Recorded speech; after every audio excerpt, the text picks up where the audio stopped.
You are listening to BeExposedRadio.com. Hey, what's going on? This is Nathan. This is the Denasha Radio Show, Denasha Harrison Radio Show. Denasha will be with us shortly. So, good morning to everyone. Good fall morning to everyone. I'm going to just start off with some hot topics until he gets here. The first story is concerning the students of Baltimore and their immunization shots. It is very important that young people get flu shot and the required shots that keep them up to date. I know a lot of people are really anxious and a little hesitant about the immunization shots because people feel like it gives you whatever it's trying to prevent you from getting, but I think it's very important for individuals to at least adhere to the city school policies. If you don't want to do that, then you need to homeschool your children. That's the only other alternative to circumventing the getting the shots. Good morning, Mr. Harrison. Good morning. How you doing? How's it going, sir? Good to see you. Good to see you too, sir. How's everything? This man is a hardworking man, one job to another. How's everything this morning? We're doing good. Okay. We just started off with a couple hot topics. We were talking about right now a number of students have been barred from their students actually coming to school because they give you a grace period in the first couple weeks to get your child. Actually, the first week, Right. your child does not have their shots. They're not allowed. But a lot of people are choosing still, after all that's been going on, to not get it. And I understand it, but if your child gets sick, you potentially can get the whole school sick, teachers sick, so everybody's out. Yeah, it's interesting because the lack of knowledge is what people are choosing to use as not having their children take their immunizations. And I do at the same time understand that if a person feels like they understand enough about an immunization shot and choose not to have their children take the shot, Right. I do understand their position. However, the students in Baltimore school systems It's are a rule. required to take Exactly. those shots. So, interesting dynamic. I'm looking forward to see how that's going to work out. You know, so Well, it's working out. They not allowing them to come to school. right. So, what do? You're going to let your children miss out? And potentially, you can get fines for that, for your Right. child not coming to school. Wow, that's something. Was that an option for you? Was that something that you thought? Because I know you are a father. Well, no. And of course, when we were growing up, it was an option. But in my experience, I looked at the pros and cons of a flu shot, immunization shots for my youngest one. And it wasn't really about the school system so much as her health. Right. So after weighing things out and understanding how she's susceptible to a lot of things that she would be exposed to outside the home because all the other children in the school system or just out and about, you know, we made the choice to make sure that she got her shots. So But being someone who's taught for a number of years in schools, it is all it takes is a sneeze. And you are done for. I have not been in the school system for a half a semester, and I have yet to get sick. Wow. Outside of allergies, but I used to like on a routine basis. Just from that, and there's things that are like measles, mumps, and rubella, like something that we just don't even think about anymore that could come back if these immunization shots are not given properly or on time. Right, and it also has a lot to do with another person's immune system. So Exactly. if you get sleep more than I do, you know, you're more able to ward off those potential diseases from someone else compared to if my immune system's too weak because Right. I'm exposed to the same things that you do. So, wow, I hope they make the right decision because the school year doesn't wait for anybody, right? Your child education doesn't either. Right, the child's education doesn't wait for anybody. So, good luck to them on that. I do hope that they make the right decision, and on top of that, like you said, they're going to get fined. You know, so either A, find yourself another school system to enroll your child into because you're doing your children an injustice, Right. or comply to what they're asking you to do when it comes to the immunizations in Baltimore. And I do know that some places do allow waivers. I'm not sure if Baltimore does or does not, but some places do allow you to sign a waiver prior to enrolling your children in the school. And if they're waiting now to figure that out, then they're a little But behind isn't the that power like curve. for health reasons or like religious affiliations? Correct. Okay. For some places. So I'm not sure what the depth is for all places, but I do know that some places do give you the opportunity to opt out. Okay. So that'll be interesting. So we're on this? Yeah, this was the as well? first one, but Okay. that's the next one. All right. So the mother of Corrine Gaines says that she's not surprised at the charges in the shooting death of and we're talking about what happened in Baltimore County, right? The young lady that was barricaded in our home. Okay, so Gaines, 23, was shot and killed by a county tactical officer on the 1st of August after a standoff at a Randallstown apartment. The officer, who police have identified as Officer First Class Ruby, also struck Gaines' 5-year-old son, Cody, when he fired at Gaines. Gaines' family members and their lawyers said that they were not surprised by prosecutors' decision, but still disappointed. And in quotes, what has been troubling is that there really has been no real investigation, says Kenneth Randeville, an attorney representing Cody. What we've learned is that the state's attorney office really was just fed information by the Baltimore County Police Department. In a letter to the Baltimore County Police Department detailing the events of the day, Schellenberger wrote that based upon all the circumstances, it is determined that this shooting was justified and the state will take no further action. Wow. It's kind of crazy when these things happen because the end result could have been avoided by both parties, but because of prior run-ins with the law, she developed that hard shell and that attitude towards the law enforcement because of her past experience and recent past experiences with the police officers. Well, what concerns me is the other eyewitnesses. Right.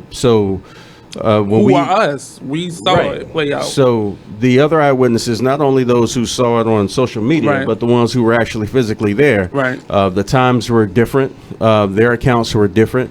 What say their voices? What say ours? You know, police have said that Gaines pointed a shotgun at Ruby and threatened to kill him, and he opened fire on her. And when she shot back, Ruby fired again, according to police. And Gaines' family filed a lawsuit last week alleging that Ruby shot her out of frustration and not fear.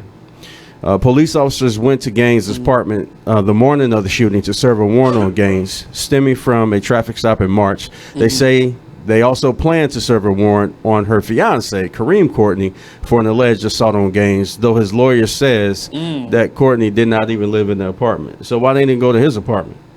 But I like how this information is coming out when you're dealing with her. So you already got him. They I think they caught him or he turned himself in. So why bring out information that further muddies up their reputation instead of just dealing with the facts at hand? That's when I don't like when the media gets a hold of something, because then it becomes, well, she was already a troublemaker, so you know. Right. Well, just like the brother that got shot down, they Mr. said how he Terrence. was a big bad dude. You know, when they were in the helicopter, they didn't know who this man was. But we're gonna get into that later on down the road in the show. The Gaines shooting sparked protests and attention from around the country. The NAACP Legal Defense Fund this week called for an independent review of the police department's policies, including those on the execution of search warrants, use of force, and the deployment of crisis negotiators. Ruby, a 16-year veteran of the department, was also involved in the deadly shooting in 2007.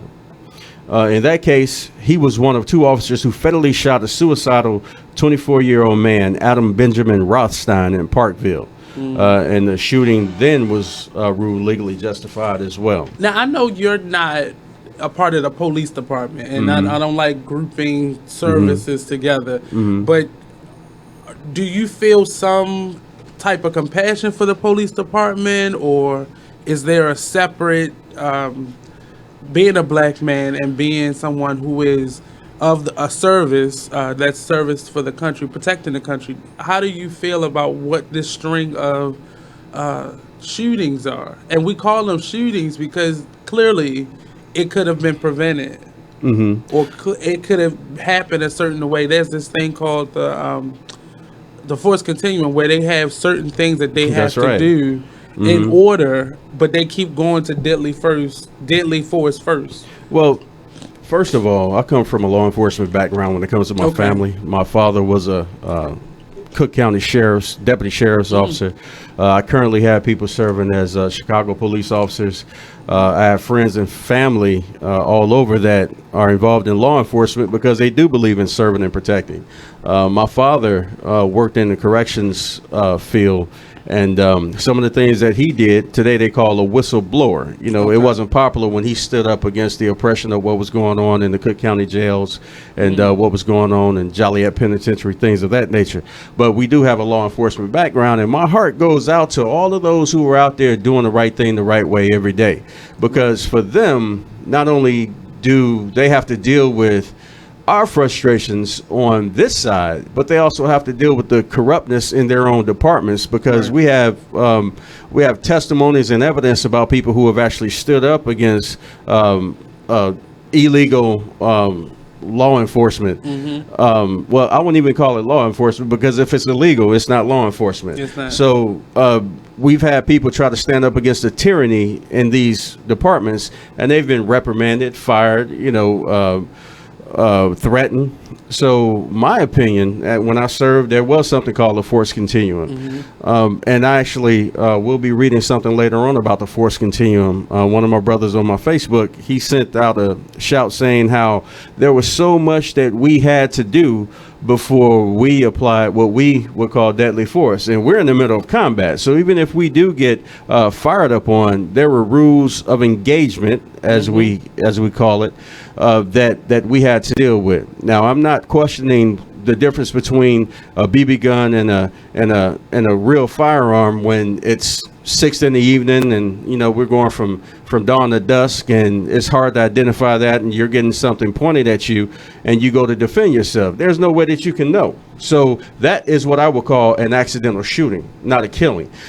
So if people out there are wondering if law enforcement is out there to kill us, I'd say that proof shows us that there's evidence of a small amount of people who are doing that, but do not consider that to be law enforcement, because so many people are out there on the grind serving and protecting the right way. And of course, we are so used to the media cycle, but aside from that, we have evidence with our own eyes. Good morning. Welcome to the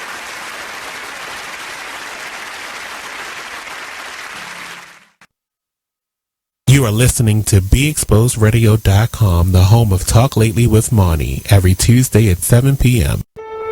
When you were a little kid and you thought about what you wanted to be, teaching was at the top of your list. But things changed. And as you got older, teaching didn't seem like the best option anymore. So you're thinking you'll be something else. But what would your 12-year-old self say? Now you want to be a doctor. You don't think teachers save lives? 25 at a time. An actress? Try playing a different role every time the bell rings. How about a scientist? Ever heard of physics? Chemistry? Who do you think teaches that? Teachers today are breaking down obstacles, finding innovative ways to instill old lessons, and taking learning far beyond the four walls of the classroom. It's time to recognize that great things are happening in teaching and put it back on your list. Don't try to convince yourself otherwise. You had it right the first time. Find out how you can make more at teach.org. Make more.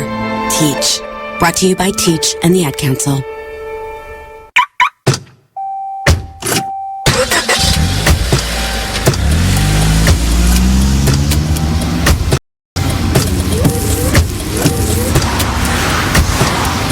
Driving has a rhythm all its own. Don't wreck it with a text. Before you get behind the wheel, silence your phone. Or better yet, designate a texter. For more text-free driving tips, visit StopTextStopWrecks.org. Brought to you by the Ad Council and the National Highway Traffic Safety Administration. While speeding along in a 3-ton hunk of steel. Freaky, right? Well, why not just ask them to stop? Or better yet, volunteer to text for them. It might be a little awkward, but believe me, you'll live. Learn more at stoptextstoprex.org. Brought to you by the Ad Council and the National Listen to Highway Elizabeth Traffic Warren talking about Black lives and Black life. Police are not occupying armies. This is America, not a war zone.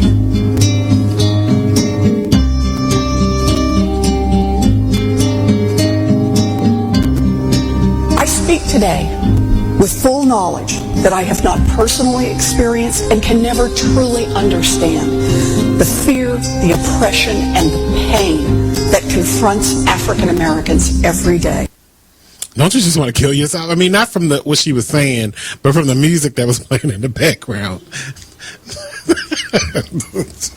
I just want to, oh gosh, but every word she said was prolific from what they're, somewhere I'm not going, that some kind of sensibility about her that makes me like her for president. But she's not running. We have this old guy that looks like he should be on the popcorn box. Then we have Martin O'Malley. Fine. We'll settle if we must. Hillary, who I like, but she just has to fight against all this controversy, and that's the hard part of it all. Then we have Huckabee. I could have swore he died, like in one of those books, like a fairy tale book. Trump, we're gonna get to you in a moment. Meet with all these black folk in one room, and they just fell for it. Like, he must have been giving out $100 bills behind that. Check out the Talk Lately show every Tuesday nights from 7 p.m. to 8 p.m. We're here on Be Exposed Radio. I gotta find it. Know that bitch talking about somebody. Oh my gosh, what you the station? Free stuff for you just for listening to this station. Yo, we got your attention? Here's how it works. You click on the radio loyalty banner right now and sign up. Then you keep on listening like you already do. But now you earn points. Those points add up, and you can trade them in for cool stuff in the radio loyalty store. Earn more points by sharing your station with friends on Facebook and Twitter, answering surveys, and by using the apps in the New Players App Store. Pretty simple. Free stuff just for doing what you already do. Radio loyalty. Click the banner to join now.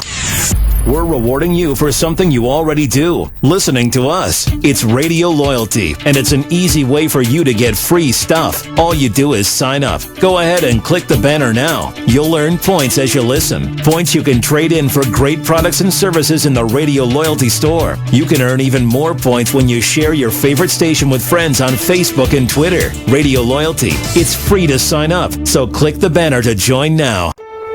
When you were a little kid and you thought about what you wanted to be, teaching was at the top of your list. But things changed. And as you got older, teaching didn't seem like the best option anymore. So you're thinking you'll be something else. But what would your 12-year-old self say? Now you want to be a doctor. You don't think teachers save lives? 25 at a time. An actress? Try playing a different role every time the bell rings. How about a scientist? Ever heard of physics?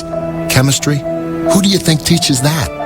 Teachers today are breaking down obstacles, finding innovative ways to instill old lessons, and taking learning far beyond the four walls of the classroom. It's time to recognize that great things are happening in teaching and put it back on your list. Don't try to convince yourself otherwise. You had it right the first time. Find out how you can make more at teach.org. Make more. Teach. Brought to you by Teach and the Ad Council.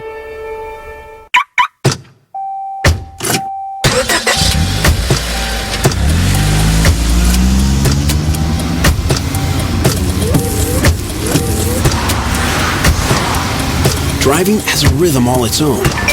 Don't wreck it with a text. Before you get behind the wheel, silence your phone.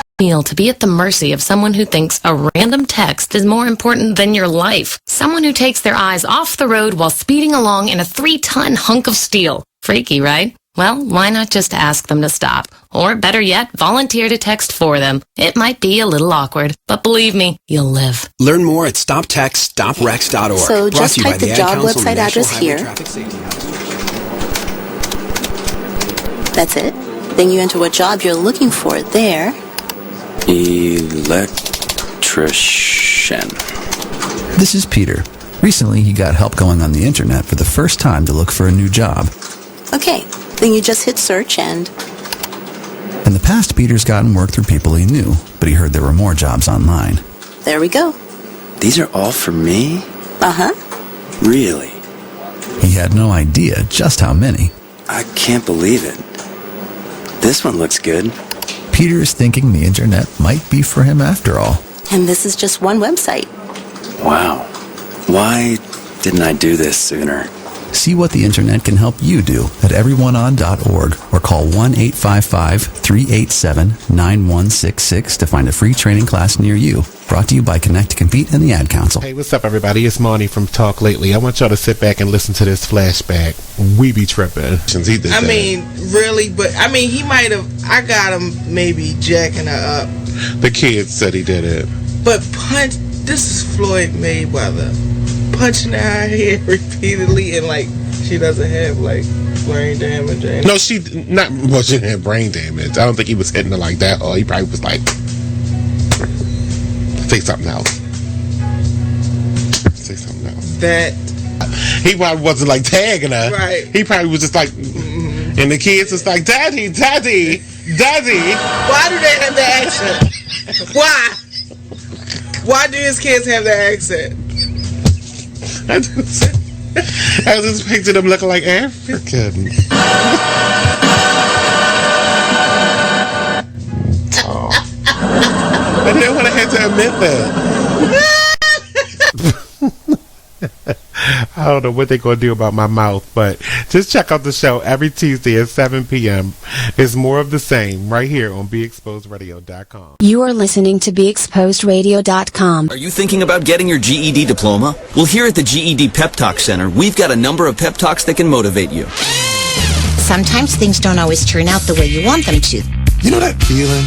People look at you and don't believe in you. You want some gentle encouragement.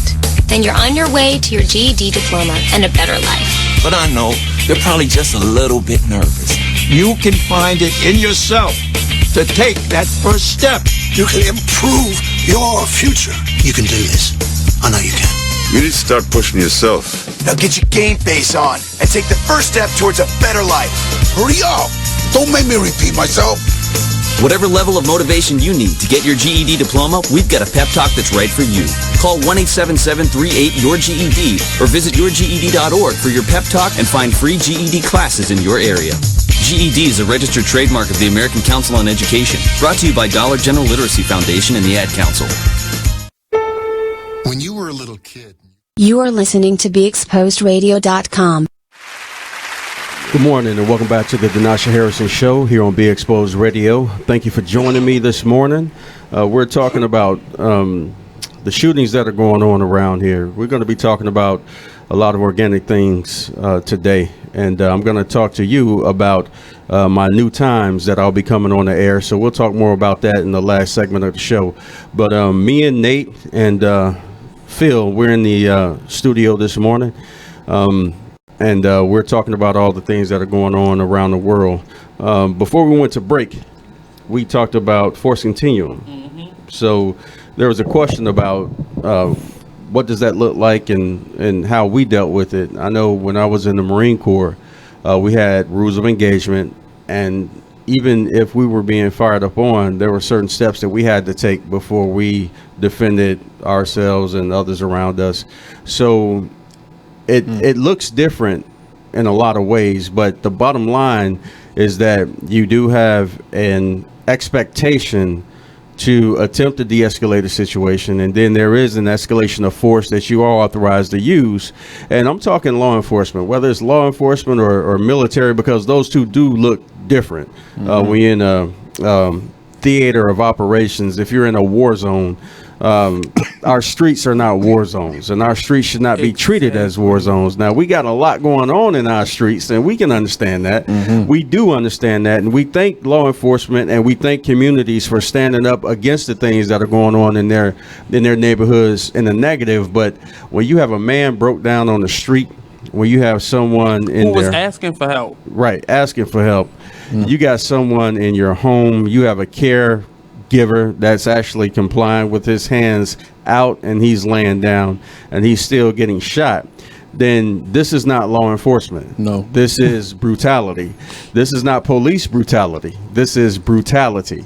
I would not call these offenders of justice police, and we do want justice, and we will get justice, and dare I say, by any means necessary. But my only issue with this is when they do resort to deadly force, it does not mean deadly force. I mean, shoot me in the torso somewhere off to the side. Whatever happened of shooting below the waist and it's not attempted murder? No. Like, no. If I'm going to employ my weapon to do deadly force, that's exactly what that means. I am going to kill you. Don't expect me to go for an arm shot. Don't expect me to go to a leg shot to disable you. And that's the issue. Not to expect for you. I should expect for a police officer. Now I understand if you in a war zone, no, because you're trying to kill me. Sure. But in a situation where you don't know and you are assuming, you don't know what that is. It was just a young man who had a saxophone case in his hand. You don't know what that is. You don't know. So you would rather kill somebody than to have to face charges on wounding someone. Like, that is strange to me. Like, you are attempting to kill someone off the bat, like, without even thinking about it. For those who are killing us, I would agree. Right. For rules of engagement, escalation of force, here's the philosophy behind shooting to wound. So, for example, the terrorists in New York City, they took him alive. They probably were instructed to shoot to wound. So that's something outside of the normal force continuum that for court purposes, for purposes of questioning things of that nature. Find out more info. When the philosophy behind deadly force, there's a huge definition of it. But the philosophy behind it is that if I'm shooting to wound you without the proper training of having a special weapons and tactical background, I'm a normal law enforcement officer, and I miss that shoulder shot and I end up shooting someone behind you, then now I've defeated the purpose of trying to protect someone against you if you're a threat to me. So if you have a gun on me, I'm going to shoot you by using deadly force, and I'm probably going to kill you if I'm going to be through my training. True. Now, if I'm in a special weapons and tactics situation, that's probably the case in New York City, because they probably got the call, hey, we want this guy alive because we want to question him about some other things that are going on. The situation of the young lady that lost her. ExposedRadio.com. Sit back, relax, and listen to this flashback of the Artist Exchange Radio Show. What does hustle hard mean to you? What does that signify in your life? That's a lifestyle for me. You know what I mean? Like, true story. I was born into a family in a community of hustlers. Now let's get focused right quick, because when people hear the word hustler, they confuse it with con artist or something negative. So they like to call people entrepreneurs, right? But the definition, and I'm paraphrasing, but the definition of hustle is forced movement or to be hurried, right? But we're not talking about just pushing other people. Sometimes you got to push yourself, and that what makes you a hustler. True story. So the thing about it is, like, when it comes to hustling, listen, quick story. I used to go buy juleps a lot, right? And my grandmother used to make me clean the yard, shovel snow, do things like that to go get a julep. But one day she was like, look, you putting all your money in someone else's pocket. Word. Save those quarters, and I can teach you how to make a formula, and you can sell your own juleps. You understand? So the next couple weeks, I saved my money. Always a hustler. Listen, got to love but think everybody about got this. a grandma story like that. Grandmothers are the natural hustlers because they were the ones who maintained and sustained our families through epidemics. You're talking Yeah. Big Mama went through slavery and held it. You talking Big Mama went through the Depression and held it. Big Mama went through crack and held it and still maintains it today. So if you don't think you come from a hustler, then you don't know where you come from. You understand? That's so real. I began to sell juleps, and ever since then, I capture a hustle. And a hustle is not a swindle. It's not a sneaky thing. It's up front. You're providing a need. You understand? So you're the bridge. If you're a true hustler, you're trying to be the bridge. If somebody's on one side and they need to get the other, you're trying to be the bridge, fill in the gap. So hustling is a lifestyle. It's not something you can do 10 minutes out the day. It has to be something you live. Word. Hey, what's up? This is Nate, host of the Artist Exchange Radio Show. Tune in every Friday, 7 p.m. to 9 p.m. and every Saturday, 12 p.m. to 2 p.m. Real artist, real talk, real live, here live on BeExposedRadio.com. You are listening to BeExposedRadio.com. Good morning and welcome back to the Denasha Harrison Show. About the shootings that have been going on, to include some other things. So the questions off the air was when we, and so we talked about those differences and kind of lengthy, so we're not going to get into them on the air right here, right now. But I was sharing that when I was a Marine, we had something called Marine Week, and there's something called shooting packages. So what we would do, we would get with different cities, counties, federal agencies, and offer our philosophy on how to tactically employ weapons, how to defend yourself in a not so static or normal situation. And not to call any police departments out, but when we went to and it's a co-op, you know, there's a lot of things that we're trying to teach, but we want to learn some things that they may know that may look different from us, our experiences. When we went to some of these police departments, it was horrific of how they could only do the bare minimum to effectively employ that weapon. And it's scary to us because we think that law enforcement would be like we would expect them to be when it comes to firearms, escalation or de-escalation of violence. Marksmanship. Right. Marksmanship skills, basic marksmanship skills. I know for us as Marines, it's something that's of a very, very high standard. Right. Compared to what other people, you know, just kind of get away with. What is standardized is the different courses that you have to take on the federal level. State and city levels, it looks a little different, depending on funding, availability of ammunition, availability of firearms, availability of instructors. So someone who is not used to a firearm and is now expected to carry this every day on the street, they need very, very enhanced training. They need to be put on probation. They shouldn't carry that gun until they have displayed those proper skills. Right, but you can't expect them to enforce the law to the fullest if they're actually out there on the street. And they need police officers. So I'm going to put you out there and just hope that the training we did give you is sufficient. Right, and that's why that training officer out there has to, they play a significant part in the development of that new police officer, as they call rookies. They play a fundamental part in the development of that person when they're out there in whatever environment they're out in the street trying to effectively enforce the law.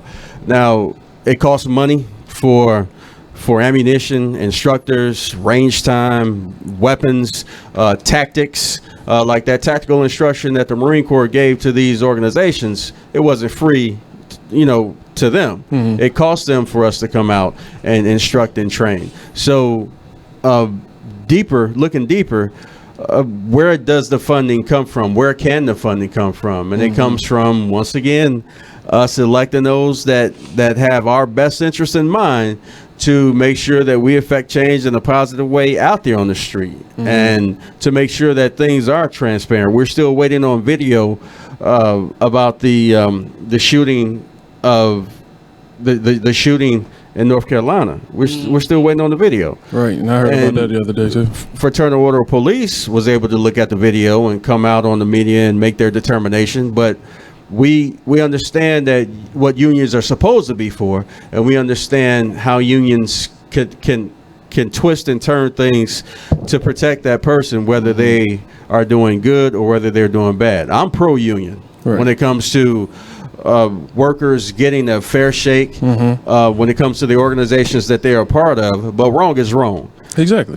It doesn't matter if you're in a fraternity, sorority, if you're in some type of organization. If you're doing wrong, then how can you expect me to legally back you? You know, so the interpretation of the laws out here on the street is something that we cannot continue to stand for. I don't care what color you are. Exactly. But you have to you have to own up to this isn't happening to any other people but us.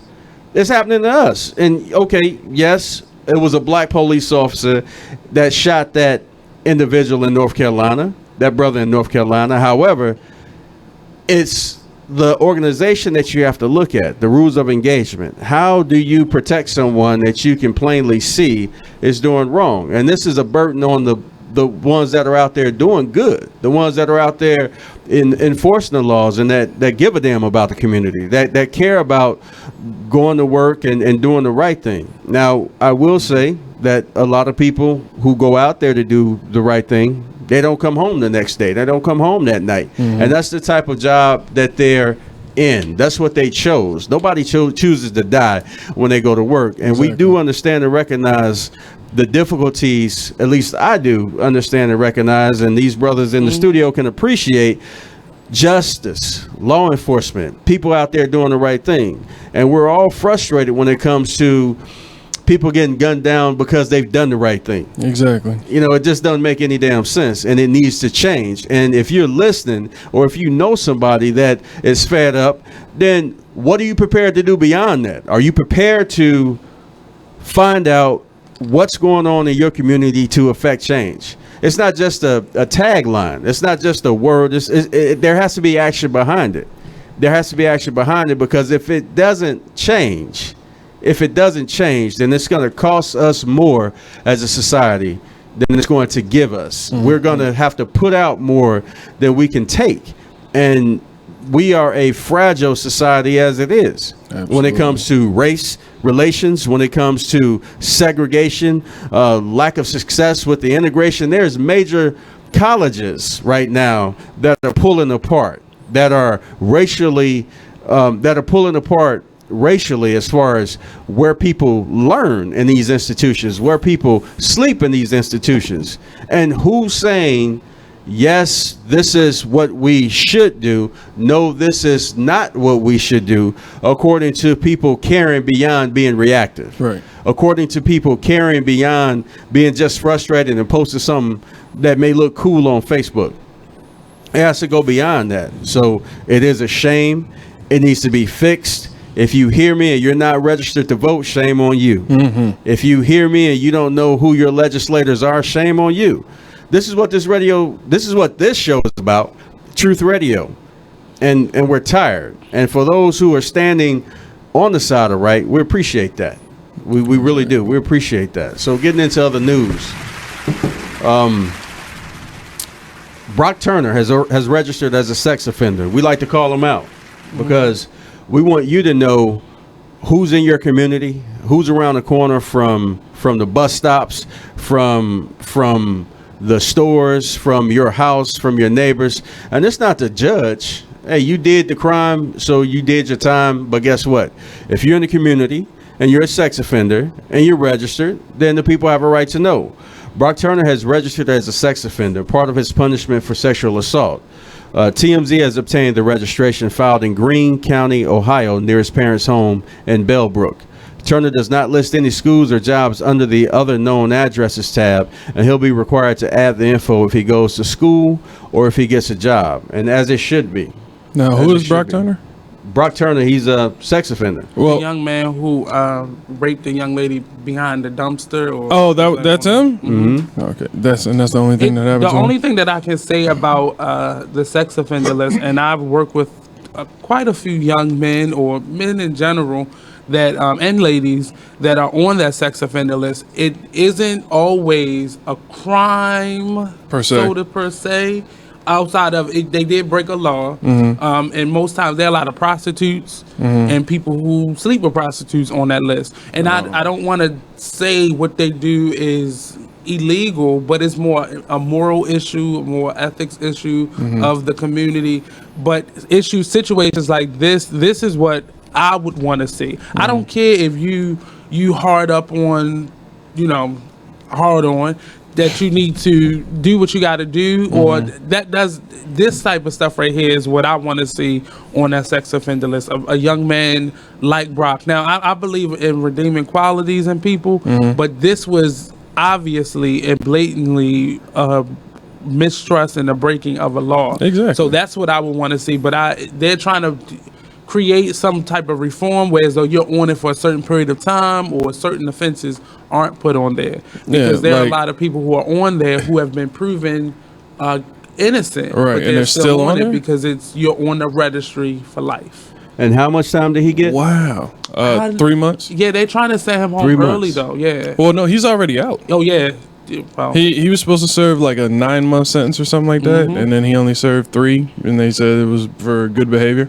Right. Something like that. And they wanted him to get back to school and still be, I guess, like a model citizen. But that's I mean, not justice. No, and because because the person who made that determination looks like him. Exactly. So for those who look like others, you get something of 3 months and you serve less than that. Exactly. Because of your affiliation or because of your connection when it comes to who your family is or what you look like. Exactly. You got people spending more time than that just for a dime bag of marijuana, and it wasn't even smoked yet. Well, not even talking about drugs. Well, no, I'm just saying Well, yeah, I know, in I that know. comparison But you aspect. have people, dig this, you got people who have stolen toys for their children. And because that was their third strike, they'll never spend time with their family again. Exactly.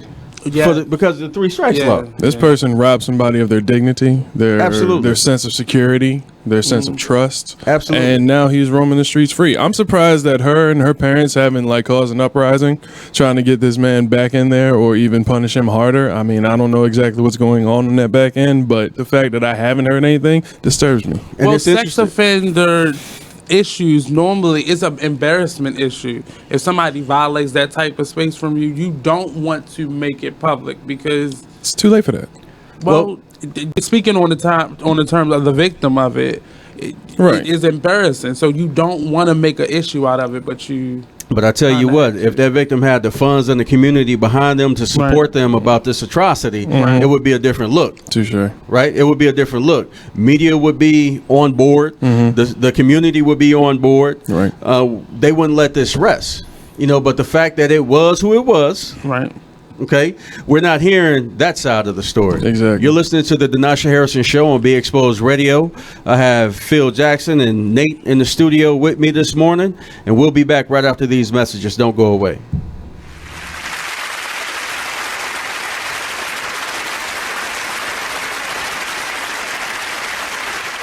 Okay, so just type the job website address here.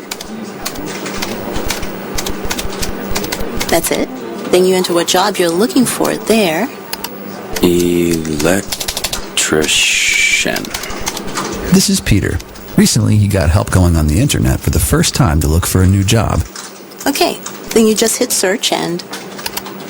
In the past, Peter's gotten work through people he knew, but he heard there were more jobs online. There we go. These are all for me? Uh-huh. Really? He had no idea just how many. I can't believe it. This one looks good. Peter is thinking the internet might be for him after all. And this is just one website. Wow. Why didn't I do this sooner? See what the internet can help you do at everyoneon.org or call 1-855-387-9166 to find a free training class near you. Brought to you by Connect to Compete and the Ad Council. The Style Lounge. For a personalized fashion experience, the Style Lounge is where you should be. From clothing, jewelry, handbags, and accessories, contact us for pop-up shops, vending opportunities, and more. Let us help you enhance your style. Let's discover your inner fashion ego. We are available for on-site and off-site consultations. For your appointment, call 443-248-8879. 15% off with business card.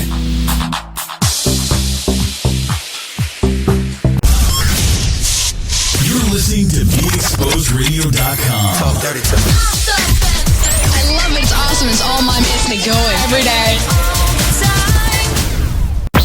Free stuff for you just for listening to this station. Yo, we got your attention? Here's how it works. You click on the radio loyalty banner right now and sign up. Then you keep on listening like you already do. But now you earn points. Those points add up, and you can trade them in for cool stuff in the radio loyalty store. Earn more points by sharing your station with friends on Facebook and Twitter, answering surveys, and by using the apps in the New Players App Store. Pretty simple. Free stuff just for doing what you already do. Radio loyalty. Click the banner to join now. You are listening to BeExposedRadio.com. Welcome back to the Denasha Harrison Show on Be Exposed Radio. I do want to let everybody know that the African American Authors Empowerment is going on the 15th of October on Saturday and Sunday. So the 15th and 16th of October, the African American Authors and Empowerment Seminar is going on. So make sure that you're a part of it. That's the one at Morgan State University. So govern yourselves accordingly, as they would say. Please. Good morning. Welcome to the show. Who am I speaking with on the Denasha Harrison Show? Beatrice. Hey, good morning. How you doing this morning? Great, and you? Okay, I'm doing well. Thank you for calling in. This is Beatrice McMath. What state are you in this morning? Actually, I'm back in Maryland, Salisbury. Okay, so you back in Maryland New Jersey. again? Yeah. Okay, you're in Jersey. Okay. No, I left New Jersey. I'm back in Salisbury, Maryland. Okay. So we're talking about all the shootings that have been going on. And personally, I know that you spent time in the United States Army back in the 80s. You were a part of the Big Red One, as they call it, over in Europe during the time where it was really tense before the wall came down. So there was an East and West Germany when you were still serving. We're talking about force continuum, escalation of violence, de-escalation of violence, and how, in my experience and your experience, we understand that it is a difficult job to do, but at the same time, you have to be up to the task to do the job properly so that innocent people don't get killed. Yes. You still with me? Yes. Okay, so tell us a little bit about your experience as a black woman in the 80s in the United States Army. Well, when I started out, I was actually a WAC, and 2 weeks later, they marched us across base. Okay, what is we a all WAC? became soldiers. Can you speak up a little bit? Women's Army Corps. Okay. And they marched us across Fort Jackson, and we all became soldiers. Mm-hmm. And it was different. They were pretty strict. A lot of the guys felt that women didn't have a place in the military. Mm-hmm. And I made it through. Mm-hmm. I did what I had to do. I was an ammunition specialist after my basic and AIT training. How many women were in that? How many women were in that MOS, that occupation, when you came through? How many women were ammunition specialists in your day? We had, just in my company alone, we had 2 platoons of females. Oh, wow, so about quite a few. About 60 of us apiece. Oh, wow, so quite a few. Yeah. Okay. Yes. That's impressive. And that's out of a battalion, you said? Out of the platoon. Out of battalion for our company, yeah. It was about 60 of us. Okay. So that's about, let's see, 4 companies make a battalion? I think 2 companies make a battalion. 4 platoons. 4 platoons make a company. No, 4 companies and 4 platoons make a company. Okay. So that's quite a few. Time. Yeah. Okay. Okay. Yes. And after that, I married a soldier. Lived overseas. I've lived all over the country. And now, in 1992, I started driving a truck. Mm-hmm. And I've been in a truck ever since. Okay. I've been driving over the road 27 years. Okay. So thank you for your service as a truck driver, to include a United States soldier. Did you experience much tension when you went into the truck driving industry as a woman, truck driver? Yes. Okay, tell us a little bit about that. I was actually told, so little girl, you want to drive a truck, and at that time I was 30 plus. Most places had no facilities for women, so we always had to use the offices. And it was pretty bad. But now it's a lot better. We do have places for the females now, but the attitude hasn't changed much. The attitude hasn't changed much. No. Okay. Yeah. Okay, well, thank you for sharing that information with us. It's good to hear from you. I know we heard from you last show. Yeah. And I know I said that I was going to talk about some personal experiences on this show, and I am. I'm going to go ahead and talk about it now while I got you on the line. So I don't know if I was 6 or 7 years old. I can't remember how old I was. And let me tell my version of the story. You can chime in. But my auntie is who we're talking to. My auntie, aunt, however you want to pronounce it. This is Beatrice McMath, and I remember when she came home from from the army. I think you came home on leave. I think you were in Germany at the time. Either you were in Germany or you came out of basic.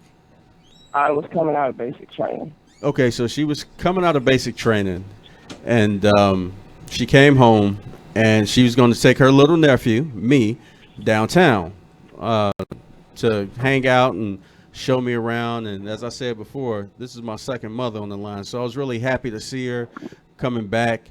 And we were on the L platform. We call them L's, short for elevated trains in Chicago.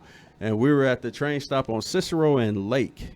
And we were waiting on the train to go downtown. And there's something called salt boxes that are at the end of the tracks. So this big box is something that the workers would actually put out there on the platform so that you wouldn't slip and fall because of all the ice and snow and things like that.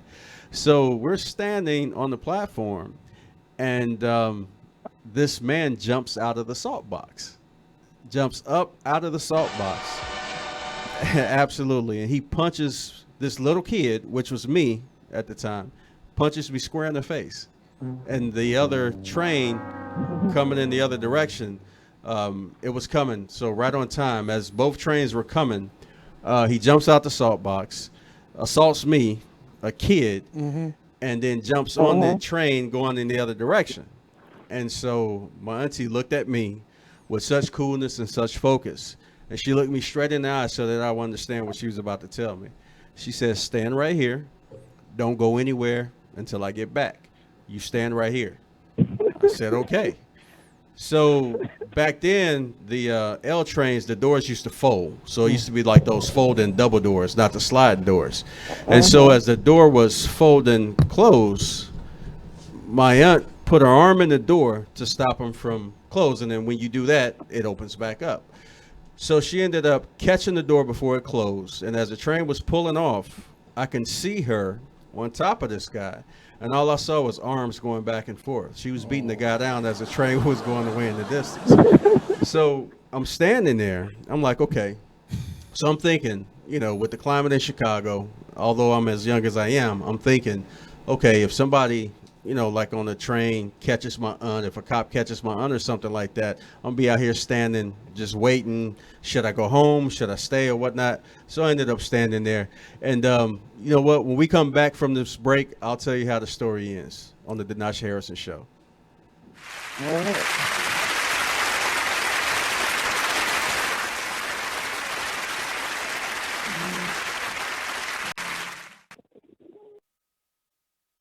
Hey, what's up, everybody? It's Monty from Talk Lately. I want y'all to sit back and listen to this flashback. We be tripping. I mean, really, but I mean, he might have. I got him maybe jacking her up. The kids said he did it. But this is Floyd Mayweather punching her head repeatedly, and like she doesn't have like brain damage. No, she didn't have brain damage. I don't think he was hitting her like that. Or he probably was like, say something else. Say something else. That he probably wasn't like tagging her. Right. He probably was just like, and the kids was like, "Daddy, Daddy." Does he? Why do they have that accent? Why? Why do his kids have that accent? I just pictured them looking like African. You are listening to BeExposedRadio.com. Welcome back to the show. Talking about some experiences that I had as a youngin' with my auntie when I was growing up. Talking about her Army experience. You still with me?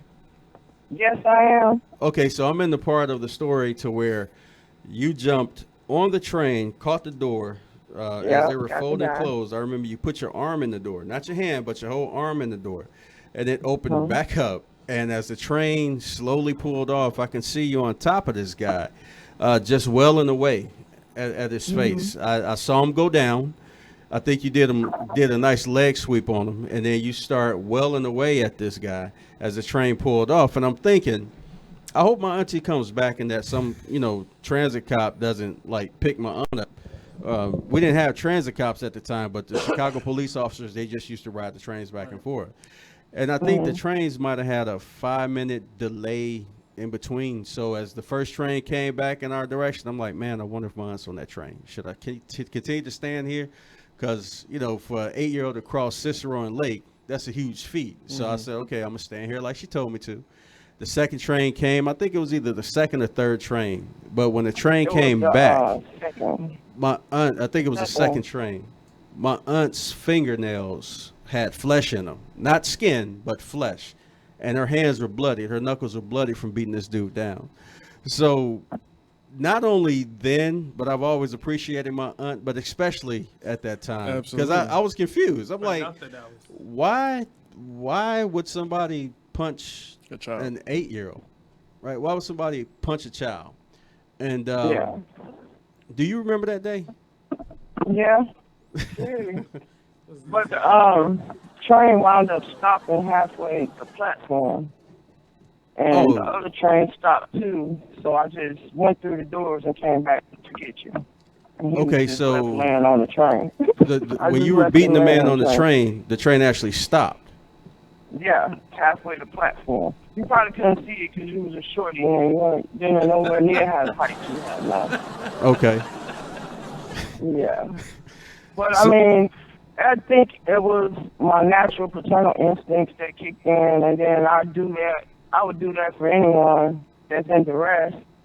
To make the long story short, a couple of days ago, I was at a truck stop, and there was a young lady that was mentally challenged, and somehow she wound up in Tennessee, and I wound up bringing her to Maryland and putting her on a bus back to her home. Wow. Because she was being, they were using her. And she was being sexually assaulted? Yeah, and she really didn't understand because she's mentally challenged. But I got a hold to her people and put her on a bus, and she's safe now. But I'm just one of those people. And then I heard you say something about the shooting that's going on. It really bothers my spirit, and it's like, when is it going to stop? Because all lives do matter, because we're all human beings. And the people that are doing this, instead of giving them administrative paid leave, which to me is a paid vacation, they should go straight to jail because they committed a capital offense. And with that being said, the administrative leave, that's not right. I mean, you took a life, and you should get the punishment for it. Well, as I was sharing before, even though we've been in situations, in combative situations in the military, there's still forces of Continuum that we have to use. Exactly. There's still rules of engagement that we have to apply. So if a Marine, soldier, sailor, airman, coastie, that's Coast Guard for those who don't know what coasties are, if we have to use force continuum, if we have to use rules of engagement in a combat zone, our streets are not combat zones. If we have to use rules of engagement in a combat zone, then what's police officers' excuses? What's their excuses? Several of them been, I'm afraid, I'm feared for my life, or he's a bad-looking dude. Right. Okay. Right. So fear of a black planet, fear of the black man, Fear out of That's what? You're not exactly, afraid because we're doing something to you. You're afraid because we're existing, because we're walking, Yeah, exactly. because we're And that's not striving, right. because Right. we're being successful, because we're Exactly. not coming to you for everything, because we're asking to integrate with you in this society, because we're treating you like our brother or sister. They're shooting down in South Carolina at the church. They still forgave him. When they picked him up, they bought him Burger King and sat him in the back seat. Yeah, and he just murdered innocent people. And then the guy that bombed the other day, or earlier this week in New York, he shot at you all. He blew up people, and you shot him in the arm to disarm him, and then you put him in a safety vest and parade him behind bulletproof shields to keep him safe. So I know with military training, we're taught how to take a person down, depending on the situation. But to just blatantly continue to keep killing our young black men, period, children, and females, it has to stop. You know, we served our country. Some of us served our country. Some of us, just hard-working citizens, and it just doesn't make any sense, and they need to be held accountable because the laws pertain for everybody in this country, not just certain individuals. That's right. Because if I didn't like the way somebody looked, I'd take a gun and say, oh, wow, I'm fearing for my life, and he happened to be Anglo-Saxon, and I shoot him. I'm going straight to jail. You be under the jail. Don't pass those, do not collect $200. Go straight to jail. For capital murder. So we, as the people in this country, we need to start demanding that they go straight to jail. Because if they start putting them in jail, they'll stop doing it because they don't have to suffer the same consequences as somebody without a blue uniform or a badge. And it's out. Okay, well, I appreciate that. And you know what? And if that's not what it's about, if something that you said is not accurate, if something that we're talking about is not accurate, then prove us wrong. Show us. Please. We call us on it because we see that it's happening. If a picture's worth 1,000 words, then how much is a video worth? Exactly. If a picture's worth 1,000 words, then how much is a video worth? And how long is long enough? Yes. How long is long enough? And I don't call a certain race of people to action. I'm calling everybody to action, but I'm asking a certain race of people, that be us, folk that look like us. I'm asking a certain race of people to get in the front of this. To get in the front of this. And stop being reactive all the time. You can chat with us live on YouTube. This is Denasha Harrison. You're listening to the Denasha Harrison Show on Be Exposed Radio. You can also hit us at beexposedradio.com. You can call in live at 410-702-5657. We're talking about truth, what's going on today. I was asked, hey, what's your topic today? Well, you know what? This is our topic along with other things that are going on. And when I have to fill out my show notes today, it's going to be busy with a whole bunch of stuff, but it's going to have the same thread because there's a lot of things that we want to talk about. There's some things that we want to stay on track with, but we have this mess that continues to go on and on and on. It's really hard to enjoy life when lives are being taken. Innocent lives are being taken. I'm not judging that man. I don't know what he did. I don't know what he was into. And as far as that female officer, as far as that black male officer and all these other done, that's what we calling you on. Yeah. And folks out there, if you're going to continue to be reactive, if you're not going to stand up and register to vote, if you're not going to be the change that you want to see, then do you really have a voice? Do you really care? Are you too lazy to care? Media. Right? Beyond your comments on social Beyond media. the comments on the media. Beyond the social media. Yes. So, okay. What else you got going on this morning? Well, I really need to get some research done on this lease program that they have for truck drivers out here. Okay. Because we're really getting the raw end of the stick. With that being said, we're holding the companies down as far as their bottom line go, but we're not receiving our just pay, but yet we're paying for everything as if we already own the truck outright. And, it's been going on for years, and nobody seems to regulate it or even care. I mean, right now, I've been driving for 27 years, and most weeks, bring home what I made 15 years ago, and there hasn't been a raise in this industry in 15 years. We're still making the same pay rates and everything. Yeah. Do you get paid more if you own the truck or if you're a private contractor? If you're a private contractor, yes, because you cut out a lot of the middle people, but you still pay out a lot because you have road taxes, permits, fuel taxes. Then you still have to pay your taxes, insurances. Like, bottom line for a driver that's still paying for his truck or leasing his truck is anywhere from $1,100 to $1,800 a week, not a month, a week. Wow. And that's not counting your fuel expenses. Yeah. And you have to pay your taxes on it if you're leasing with options to buy, or if you're outright on an operator, you're responsible for your taxes. So at the end of the year, your gross may be I'm just going to use a round number, $150,000, but out of that $150,000, you actually probably only netted between $35,000 and $40,000. Wow, that's a huge difference. Yeah. That's a huge difference. You still have to pay taxes on that gross amount of $150,000. So every day the regulations change, but the drivers are the last to know. They should actually do away with the 14-hour clock, which is when you start driving, say I start driving at 8 o'clock, 14 hours later, I have to be parked whether I got loaded, unloaded, made it to my destination, point A, point B or not. Once that 14-hour clock runs out, you're sitting.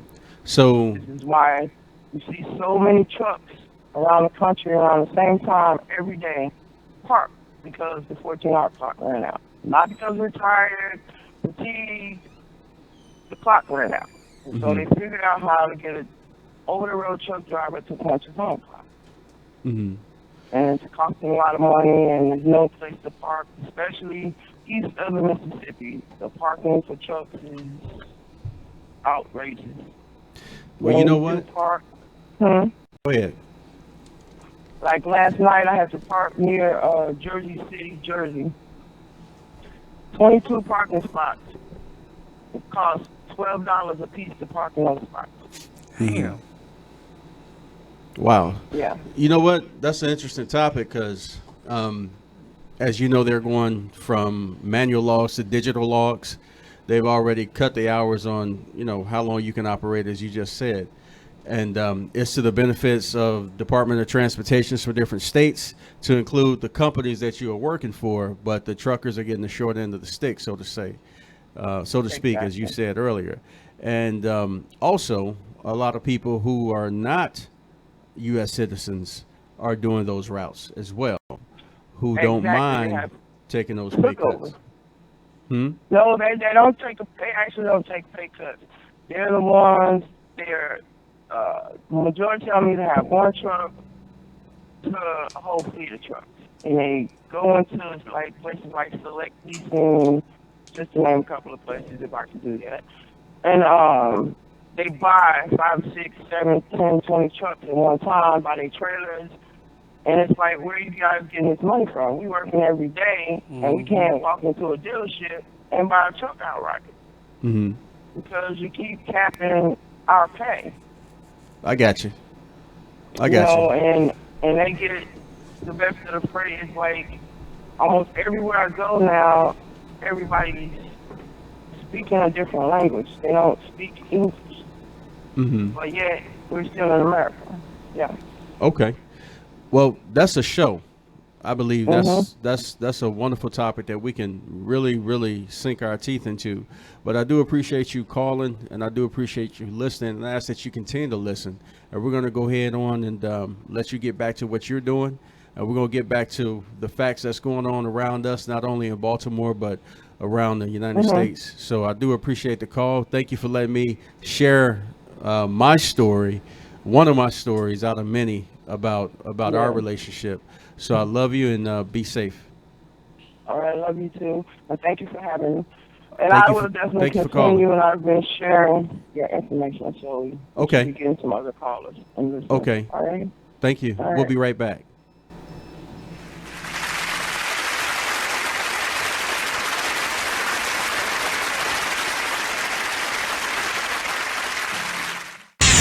We're rewarding you for something you already do, listening to us. It's Radio Loyalty, and it's an easy way for you to get free stuff. All you do is sign up. Go ahead and click the banner now. You'll earn points as you listen. Points you can trade in for great products and services in the Radio Loyalty store. You can earn even more points when you share your favorite station with friends on Facebook and Twitter. Radio Loyalty. It's free to sign up, so click the banner to join now. Thank you for tuning in to BeExposedRadio.com.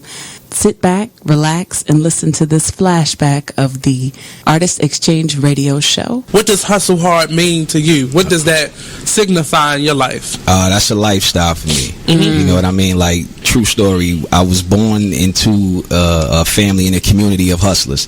Now let's get focused right quick, because when people hear the word hustler, they confuse it with con artist or something negative.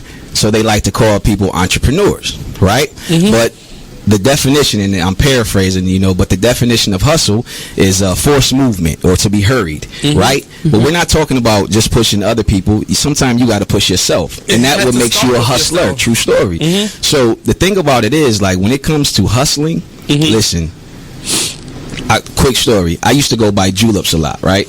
And my grandmother used to make me clean the yard, shovel snow, do things like that to go get a julep. But one day she was like, look, you putting all your money in someone else's pocket. Word. Save those quarters, and I can teach you how to make a formula, and you can sell your own juleps. You understand? So the next couple weeks, I saved my money. Always a hustler. Listen, got to love but think everybody about got this. a grandma's story like that. Grandmothers are the natural hustlers because they were the ones who maintained and sustained our families through epidemics. You're talking Big Mama went through slavery and held it. You're talking Big Mama went through the Depression and held it. Big Mama went through crack and held it and still maintains it today. So if you don't think you come from a hustler, then you don't know where you come from. You understand? That's so real. I began to sell juleps, and ever since then, I capture a hustle. And a hustle is not a swindle. It's not a sneaky thing. It's up front. You're providing a need. You understand? So you're the bridge. If you're a true hustler, you're trying to be the bridge. If somebody's on one side and they need to get the other. You are listening to BeExposedRadio.com. Hello, everybody, and welcome back to the Denasha Harrison Show, Be Exposed Radio. Just got off the phone with Ciatris McMath talking about the trucking industry, and she has some things to say about what was going on with our streets, and she also shared some of her military history with us as well. Thank you for your service. Thank you for serving. Thank you for what you do, and of course, thank you for what you've done for this country and what you've done for our family as well. In other news, Edward Snowden makes his case for a pardon just before the movie release. The NSA, which stands for National Security Agency, whistleblower Edward Snowden made his case for a presidential pardon on Wednesday in a teleconference from his exile in Russia just 2 days before the Hollywood movie about his experiences released publicly. Snowden said he believes he deserves to be forgiven for exposing unconstitutional activities that were later either reined in or stopped after he brought them to light. I love my country, Snowden said. I love my family. I have dedicated my life to both of them. The former NSA contractor said whistleblowing is an important check on abuses of power and a democracy's safeguard of last resort. Snowden added that if he is immediately thrown in jail without due process, it will have a chilling effect. When questioned about the timing of his public plea for a pardon, especially coming just before the release of the film about his life and before Obama leaves office early next year, Snowden and his backers insisted they were not all directly linked. Snowden has previously said that he'd volunteered to go to prison with the government many times, but had not received a formal plea deal offer. So on this subject, I have my personal opinion about this subject. I can understand how people can believe that he is a whistleblower and that he shared with the public things that he should have when it comes to our freedoms and violations of our constitutional rights.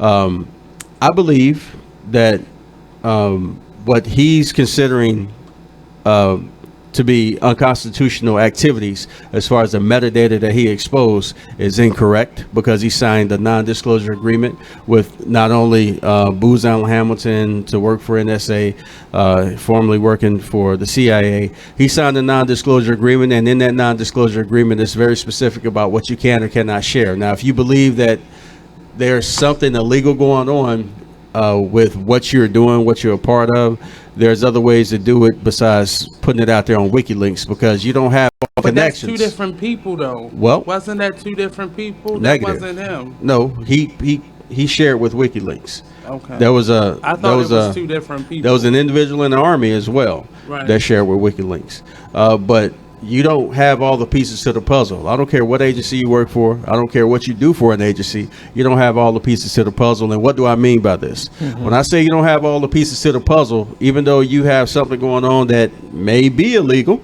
or may look illegal, or you understand it to be what it is, it might connect to something that has something to do with another operation, another organization doing something different that you have no impact or no idea about. Nobody has all the keys. Nobody has the whole story. And if you do feel like you went forward to do good, I can understand that. I can understand you feeling why you did what you did, but I look at it as treason. I look at him as a traitor. And I think that although some good may have come out of it, the society that we live in, they had an option to better study the Patriot Act, to better study these laws, these rules and regulations that dictate what people can or cannot do when it comes to the laws that govern us. And now everybody wants to be reactive and say that he didn't break the law. But people need to do their homework. And that's just my opinion about it. Go ahead. I was just adjusting. One of the issues that I have with this is because if this would have blown up anyway, like some scandal would have happened in a position that he was in, he would have been one of the people that would have been charged with it, because he's like kind of like lower level. He would have been a person who you knew what was going on and you didn't say anything. So it to me, I don't feel, and I have to do a little bit more research because I read into it a little bit. That's how I realized it was two different people that was submitting information. But it's not, if it's wrong, it's wrong. I don't really care what your policy is. If you're doing something wrong, even if you're the leader of this country, it's still wrong. And when there's been lots of quote unquote whistleblowers throughout the year that have uncovered so much scandal, just like they equated that to the people who were following Martin Luther King. A whistleblower put that information out that the FBI was illegally tapping his system and tapping into his phones and conversations. That was a whistleblower, and that was a legal organization doing what they known to do.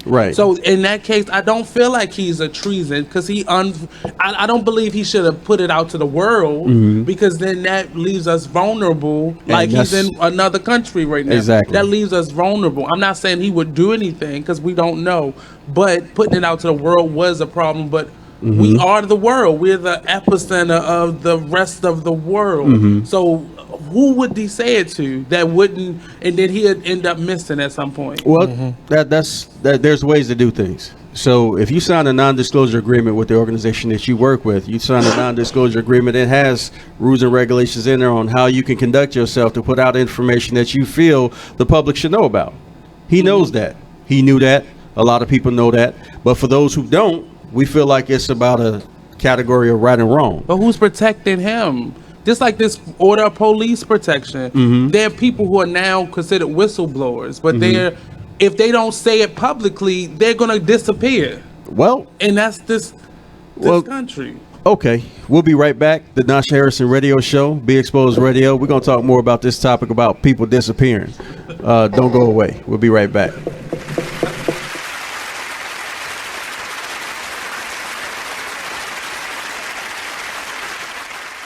You are listening to BeExposedRadio.com, the home of Talk Lately with Monty, every Tuesday at 7 p.m. You are listening to BeExposedRadio.com. The Style Lounge. For a personalized fashion experience, the Style Lounge is where you should be. From clothing, jewelry, handbags, and accessories, contact us for pop-up shops, vending opportunities, and more. Let us help you enhance your style. Let's discover your inner fashion ego. We are available for on-site and off-site consultations. For your appointment, call 443-248-8879. 15% off with business card. Only in the forest can you see this. And this. And this. But nothing beats the moment you see that. Cool! That's your child's eyes opening up to a world of possibilities. I didn't know it could do that! Because one trip to the forest can spark a world of difference. There are some moments only the forest can inspire. Find yours at discovertheforest.org. Learn about forests near you and discover cool things to do when you go, like hiking, canoeing, fishing, or camping. Or create your own adventure with family and friends, and you might just see this. Your moment's out there. Find it at discovertheforest.org. That's discovertheforest.org. Brought to you by the U.S. Forest Service and the Ad Council.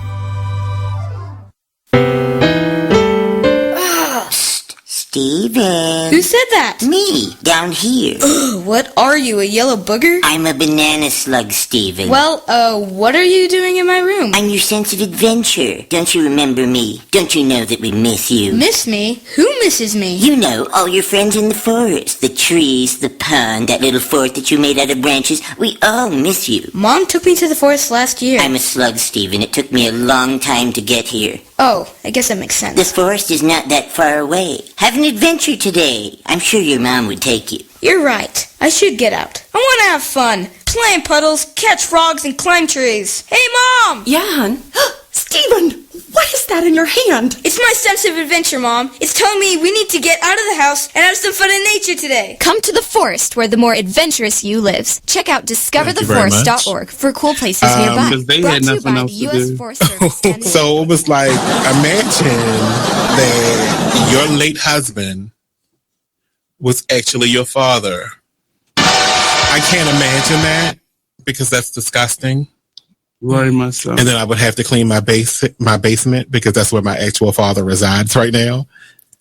So, okay. The 60-year-old woman learned the truth about her husband, Percy, 6 years after he passed away. Not Percy, no. Percy doesn't sound like that name. Percy just sounds like a feminine boy. Really?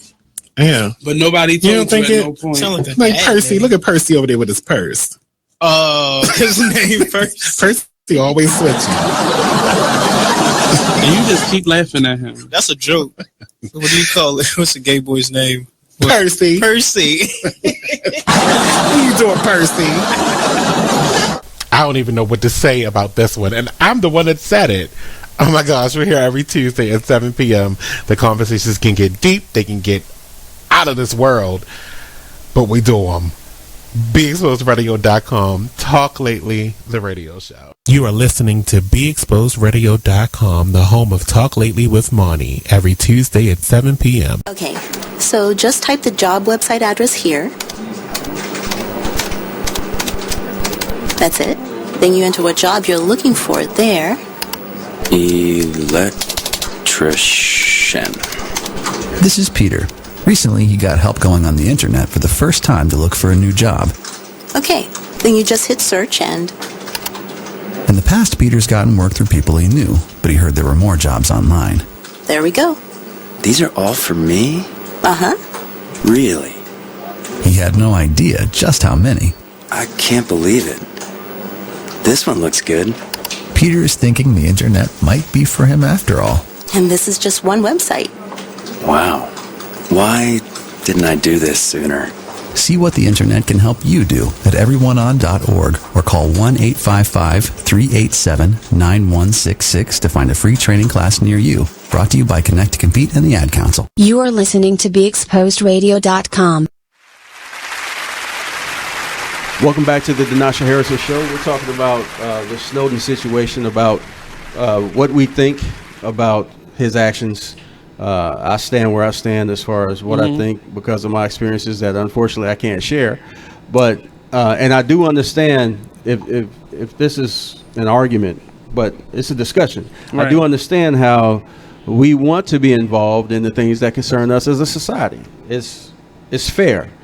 And if we're in the dark about things that affect us, things that we should know that our government is doing, then that raises a lot of questions. And my answer to that is, if there's laws on the books that allow these things to happen or look like these things that are happening, how many of us are involved to be proactive and be in front of these laws, rules, and regulations that govern us?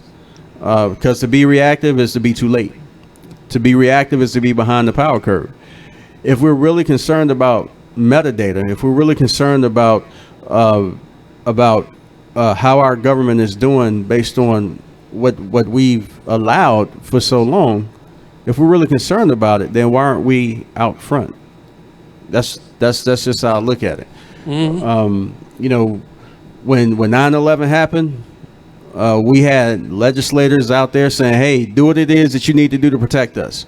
Well, who did the oversight of saying, okay, what does that entail? What are we going to take a look at? What are we going to be a part of? What are we going to help write into this legislation? Did we know that the Patriot Act was going to allow military style equipment out on the streets? We didn't know that, but guess what? It was written in there. So not only are we getting the funding that we need as a military, but guess what? All these corporations and organizations that are open in the name of arming the world with these weapons of destruction, guess what? When the military customer no longer needs your equipment, who else are you going to sell it to? You're selling it to law enforcement. And you're justifying why it's necessary to have a tank on the streets of Ferguson. You're justifying why it's necessary to have this high-speed equipment in these different places where high crime is high. But instead of buying a tank, how about you put that money back into that community center that closed because that contractor or that real estate developer didn't see any black and white lines when it came to the dollar sign, when it came to the bottom line, the bottom dollar. They didn't see anything that was going to be viable to put that community center in that place and have it operate. Whose fault is that? The developers? Absolutely. But what about the community? What about the community that was asked to come and volunteer at that center to keep the doors open, or that was asked to bring awareness to that center so that upkeep can go on? When the people that own the building wouldn't keep the building up, where was the community at saying, hey, you know what, this is not in code? Why can't we bring somebody down here to make sure that you stay in code? So there's enough blame to go around. Where are we when legislation is being written? Where are we when it's time for us to get involved in our communities and say, hey, you know what? We're not going to accept this on our block. We're not going to accept this on our street. That sidewalk that should have been fixed, construction's been out here for 4 months to fix something that takes 2 weeks because they're collecting our tax dollars. They're collecting our money to stay out there on job. Why aren't we calling the city or calling the communities or calling the state or calling the counties?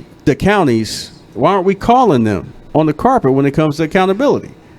So we have so many specific approaches, so many knee-jerk reactions because we're angry, we're upset, we're frustrated. But when everything is well, when all is going okay, when nobody's getting shot in the street, when our sons and daughters aren't getting raped by people who are supposed to take care of them in the school system. Where are we? Where are we in the maintenance phase? Where are we in the maintaining phase? So until we go from reactive to proactive, and once we're proactive, continue to maintain what's going on in a positive way and calling out the negative and changing that and working with city planners and working with law enforcement, working with community activists, becoming those community activists, becoming those developers, becoming law enforcement, until we are proactively becoming a change that we want to see, because we've been failed by so many. This is going to continue to happen. And it can stop. It can turn around. It can continue to happen. So whether you think Edward Snowden did something legal or illegal, he stood up for what he believed in. He stood up for what he thought was right. So what about you? Are you willing to take a stand for something that you believe in? Whether others feel like it's right or wrong, you understand the law. You understand what you can or cannot do. And you understand that for every action, there's a reaction. So whatever you decide to do, I hope that it's within the law, even though I believe that the law was not made for us. Nope. When it comes to benefiting us, I believe that the law was made for those who it benefits most. But we have the right for the law to now benefit us. We just have to get involved. We just have to get involved, because nothing's coming out of you saying, man, this ain't about nothing. This, you know what? They wrong for that. Everybody can see they wrong for it. They shouldn't be doing that. This is BS. Everybody understand that. So now what? What part are you gonna play? But speaking as somebody who I actively now see it, that is no longer an excuse for leadership. That is no longer, because I've been in city hall meetings and I've seen them shut young people out. I've seen them close the door. Oh, we got a quota. We can't have but so many people. And there's a whole empty balcony still available for people to. I've seen it happen. And now it's people that look like us that are now on that side that are keeping us out. So I can't.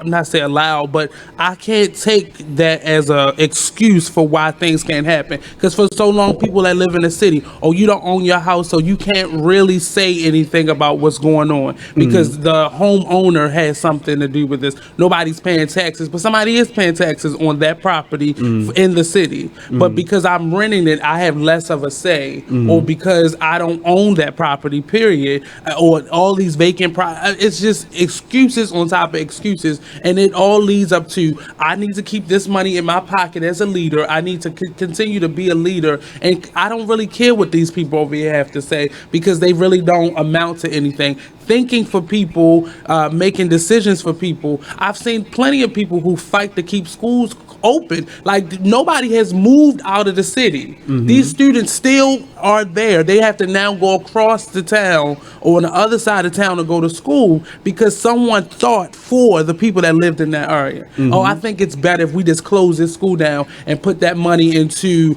being cutting edge in our police equipment so we can afford to get this tank truck, opposed to putting that into a school where you don't need that, because then those students have something to do. They have valuable information being given to them on a daily basis. It's just excuses to me, but made by leaders. Everything is always up to a vote. Should be anyway.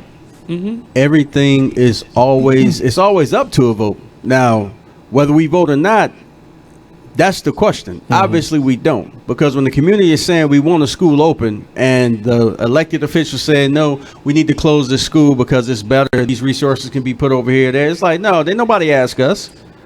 That's how we feel. Didn't nobody ask us about this decision. When did this happen? Once again, we're on the side of reactiveness, right? If that's a word, reactiveness. It is now. So it's this word now. When you talked about that balcony being empty, and now that we have those who were within the crowd on the other side shutting us out, it's still open to a vote. I just feel like people are just way too naive. They're just way too selfish. If it's not directly happening to them, at least at that moment, then they just cast it aside. Unless it's brought to their attention, like people who, are bringing up an uprising because, a certain school closed. They didn't see how valuable it was at first because it was like, all right, well, that doesn't directly, pertain to me. Because I don't have a child that goes to that school. Exactly. But then a couple years down the line, when they do have that child and they're looking to put them into a school and they're like, well, that's inconvenient. I wish this one was still open. Well, little did you know that you actually had a chance to at least voice your opinion. Or that school closing down brings down the value of your home in that same neighborhood because now that's a vacant property now. So being proactive, having some forethought. No, that's I want to say something. Okay. Yeah, I want to say something on the topic, but I know a lot of times, like, people in the community, they don't know about, like, the meetings that go on where they can make these voting decisions. Like, a lot of people don't know, because I know one of my things is whenever, like, an opportunity comes up where I could have voted for something that would have made a change in my community, it was already too late, or it was already, like, so closed circle that I never even got to know about it. If I knew about it, I would have voted. But we're talking to Robert, everybody. This is Robert, the engineer on the air right now. Now, quick question. Why didn't you know about it? I guess the people that I hang around, they're not connected to that, but I guess I could connect myself to it. But just like organizations and stuff, they tell who they want to be at these town hall meetings and stuff like that, and sometimes they even pack the room with their people to support them. And then a lot of community people who actually do want to, who actually care, they don't even get to be at those meetings. So, but back up, you said you what? What? When he asked why you don't know, the people I hang around, and not that part, but about how you guess you can. Yeah, you guess you can. So. You can. So, absolutely, the circles are closed because they want to maintain power. They want to maintain power so they can keep getting that money in their pocket because they're doing the bidding of somebody above them to keep this school closed so that property can continue to be a tax lien, make money for, I don't know, the county or the city or whatever the benefit is to that property owner so that it won't be developed. And they won't have to pay out to the neighborhood. So they won't have to pay out to the community. So those circles stay tight. But they don't have to continue to be that way if we get involved. Because we have to do what? We have to look at ourselves first. So when we look at ourselves and we look at the option to go to that meeting or catch what's on TV, make sure we got our microwave tight, clean. Make sure our TV is plugged up and good. We make sure our cable bill is paid. We make sure that comfortable couch is just that, so that when we have that option to quote unquote relax, before we know it, this 4 or 5 hours gone away and we didn't sat in front of the TV, or we didn't entertain our gut, or we didn't entertain, our palate when it comes to things that are for us. Now, I'm not saying that we don't deserve what we're doing for ourselves, because we do, I believe. But if there's the option, most times, if there's the option to go to that town meeting because you called 311 last week and they say, hey, you know what? There's a meeting with Representative so-and-so there. Show up. And before you show up, bring 2 or 3 friends with you. This is outside of the election season. We choose to be like, nah, you know what? By the time I get down there, they'll probably be done already. I really don't know what they're going to be discussing. And hell, I probably won't get a chance to speak anyway because nobody really wants to hear what I got to say. Excuses. But it takes when you know about stuff, sharing that.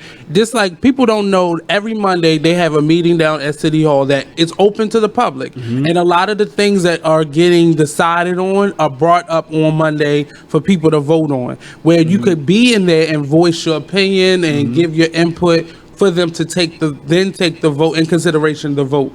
But until the Freddie Gray incident, people didn't know that they were allowed to go in there. And when people realized it, there were lines out of the door, people waiting in line to get in there. But look what it took to get those people to realize that. It took a major, touching situation. Like, it hit home with a lot of people. Right. A lot of people have children that are around that age. They feel like, you know, the city isn't necessarily safe, even though it's protected by the ones that we are entrusting. But people started communicating, though. They started sharing the knowledge. Right, but I'm And saying that's what it they took don't do. that event for people to realize, oh, this has always been open. And that's a failure in leadership, as you said before. It's a failure in leadership because they're not putting it out there.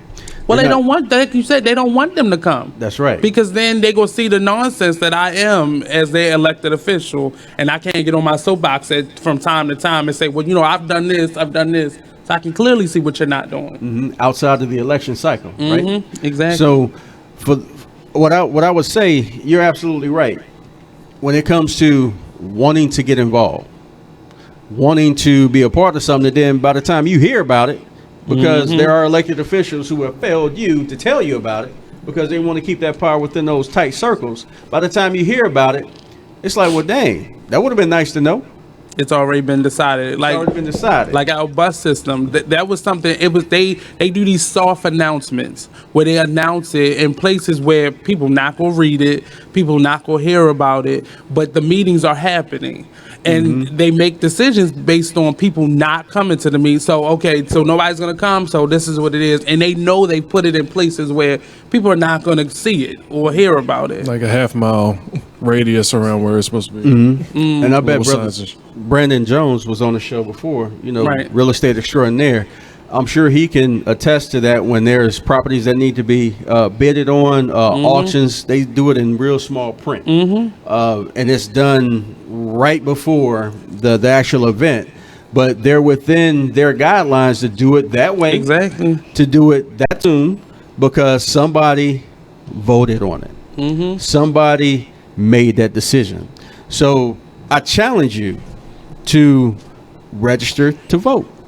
Because once you register to vote, you have a voice. Once you have a voice, then you can be a change agent with those other people that are frustrated and want to know about things and want to stop being reactive, with folks that want to pack the top of that balcony and get those officials out of there that's not allowing the people to come in and speak on what they need to speak on. You're listening to the Denasha Harrison Show on Be Exposed Radio. We will be back right after this message. Thanks for listening.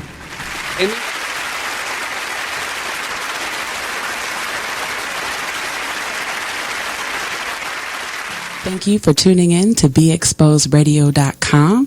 Sit back, relax, and listen to this flashback of the Artist Exchange Radio Show. Football, you basically have a good 10 to 12 years, and that's what it is. Well, you have a lot of people retiring early. It's funny, a lot of me and my alumni from UVA, where I graduated from, one of our fellow Wahoos, he retired yesterday, 32 years old.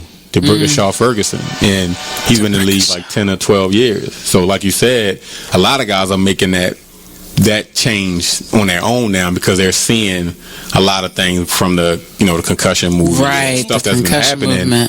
It's not the noun, it's the effects later, because you see different stories of men are in like their 50s and some are committing suicide because of the banging and the voices or the concussions. And did you see that? I haven't got a chance to see it. But not the movie, but did you see those effects? I have seen concussions in college where guys have played that whole entire game and didn't realize they was at a football game. Wow. But like before the big emphasis came about the whole concussions and what's going on, we was taught you just run to the wall. You can't be soft. You shake it off and get back in it. So the wrong attitude to have. Right. It's really internal. Like you really doing damage, not just to your bones, right, but to your mind. Everything. Right. And later on down the line, because just like you said, once the game is over, when you've been in a game and you think about it, because I tell people the NFL, any sports, whether it's male or female, is a semi-military, because you're told when to get up, when to work out, what to eat, when to play. All right, now you got a curfew, you got to be in the bed by this time. You do it for years and years, and all of a sudden, bam, it's done. So what do you do? Right. So just like the military that have with PTSD, we have that because we so used to having a certain way. And I remember watching this Brian Gumbel on HBO, it was like years ago, and a guy would act like he was getting dressed. A real good football player would walk his daughter to the bus stop, and he would come back in the house, close the curtains, and just sit there because he didn't know how else to what handle else to himself. do? 'Cause he was so used to being told what to do because our schedule are laid out. By this time, you got to do this. By this time, you got to do this. Eat at this time, back on the field. So, Hey, what's up? This is Nate, host of the Artist Exchange Radio Show. Tune in every Friday, 7 p.m. to 9 p.m. and every Saturday, 12 p.m. to 2 p.m. Real artist, real talk, real live, here live on BeExposedRadio.com. You're listening to the station with their ear to the streets. BeExposedRadio.com. Join the club that gives you stuff. Hey, thanks! Radio Loyalty. Here's how it works. Just click on the Radio Loyalty banner right now and sign up. Then, you keep on listening like you already do. But now you earn points. Those points add up, and you can trade them in for stuff in the Radio Loyalty store. Earn more points by sharing your station with friends on Facebook and Twitter, answering surveys, and by using the apps in the New Players App Store. Pretty simple, right? Radio Loyalty. Click that banner to join now. You are listening to BeExposedRadio.com. Hello, and thank you for joining us, and welcome back to the Denasha Harrison Show here on Be Exposed Radio.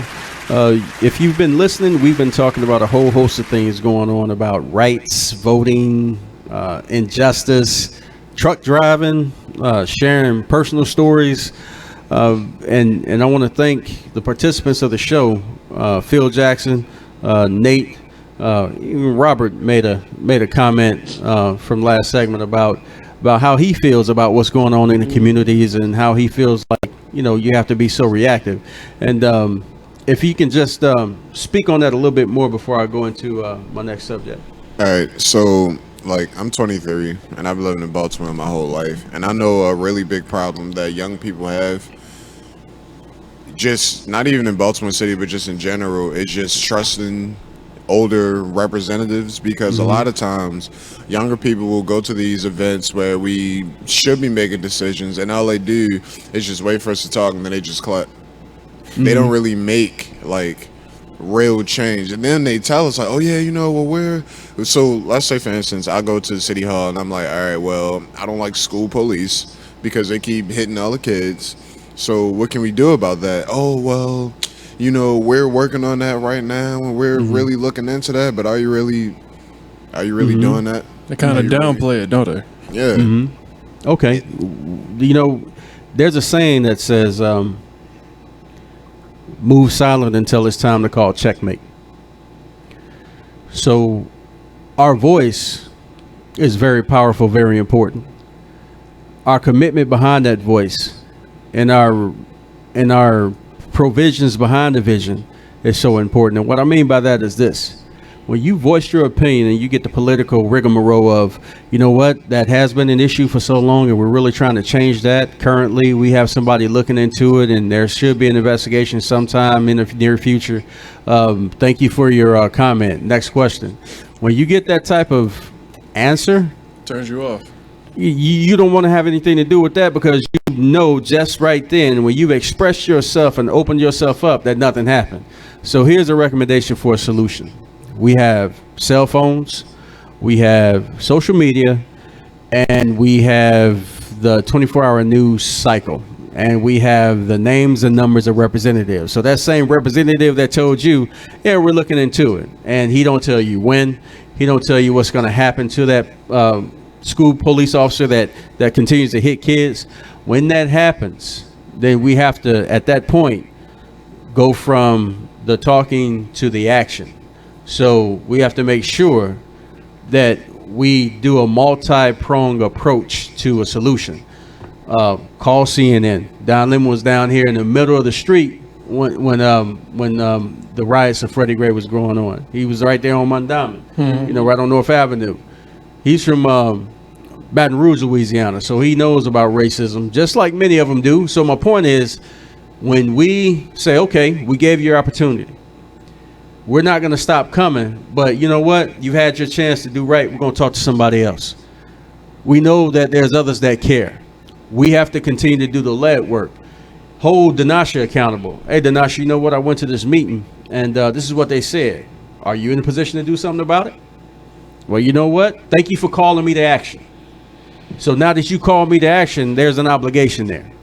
So we just have to continue to sew one another together when we move forward and address these situations. So I would encourage you to tell others not to give up, but continue to voice your opinion. And at the same time, when somebody tells you no, we got the knowledge. Let's go to somebody that can expose that official.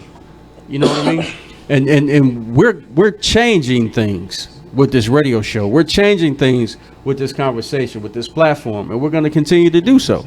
We're going to continue to do so, because if we can reach just one person after all of this talk, after all of this conversation, that one person, if he's reached or she's reached, they're going to make a difference. Mm-hmm. And that starts that process. And I appreciate your comments. I like to say thank you for being a part of the show to Nate Phil Jackson, who I'm hoping is going to be a regular part of the show. We're going to talk to him about being a co-host on the Denasha Harrison Show.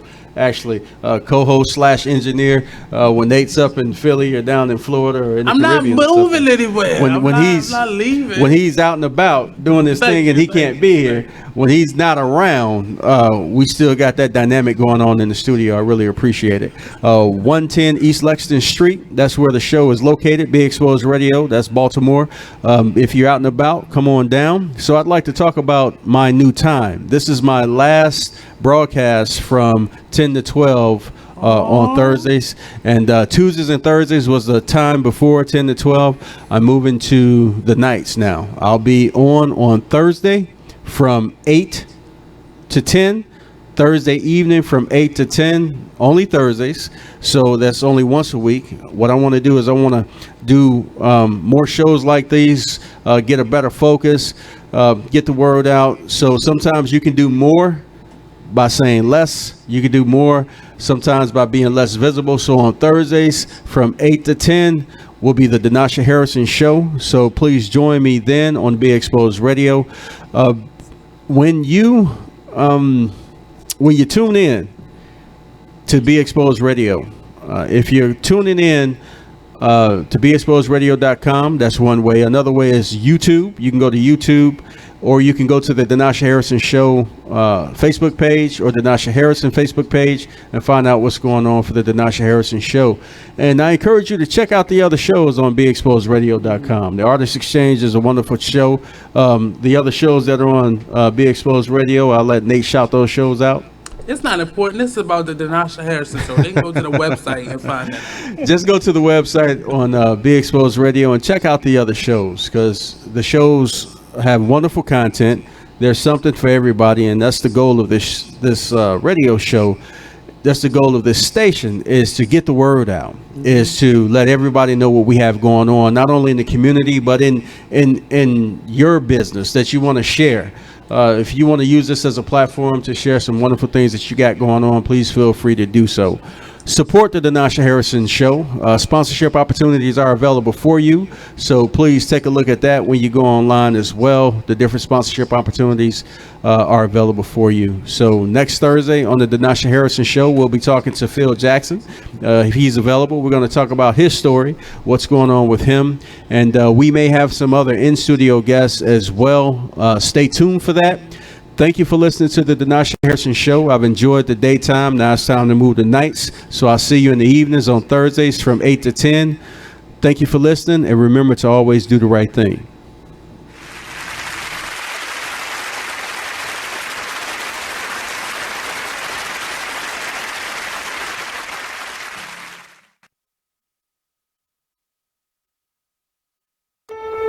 When you were a little kid and you thought about what you wanted to be, teaching was at the top of your list. But things changed. And as you got older,